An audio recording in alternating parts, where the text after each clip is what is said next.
Hello kids, and welcome to the further topic of nutrition in organisms. So here from now on we are going to study about the digestive system of humans. So here each and every organ that is involved in the process of digestion is explained in details. Now to spell out, I'll read it out for you. Mouth, how does that help? That breaks up the food particles and assists in producing the spoken language. Next comes the salivary glands that are present in the mouth. These salivary glands secretes the saliva that moistens and lubricates the food, as well as amylase, that is the enzyme that is present in the salivary glands that digests the polysaccharides. Then comes the esophagus, that can also be known as a food pipe. This food pipe will transport the food to the stomach, where the stomach churns the food and kills the bacteria or any other germs that you might have ingested with your food.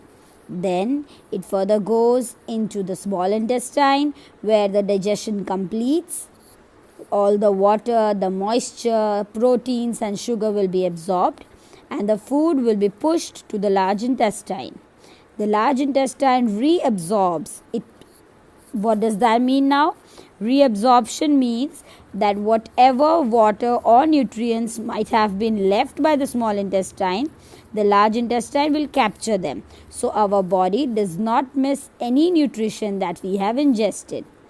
Now, at this step, there are two other organs, liver and the gallbladder, as well as the pancreas, that will secrete the necessary hormones that are useful for the digestion of the food plus the absorption of the nutrition in the food that we have eaten. Okay, once the digestion is completed, the leftover fecal matter will be pushed out from the body through the anus and the rectum.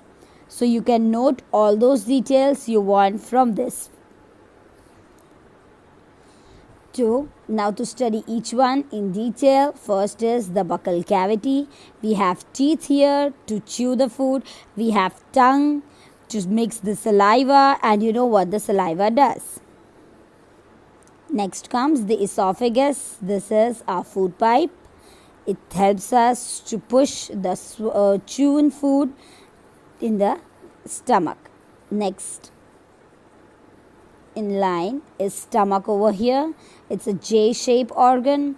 It will churn your food into semi-solid.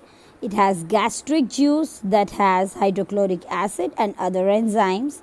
Enzymes are the chemical agents that will help digest the food, and hydrochloric acid will kill the harmful bacteria. Next is the small intestine. So now the small intestine, when straightened up, it's a highly coiled organ. So if you straighten it out, it will be around 7.5 meters in length.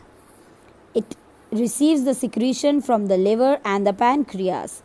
Inner walls have villi. This villi supply blood in the small intestine. Next here is the large intestine. It is wider and shorter than the small intestine, around 1.5 meter in length.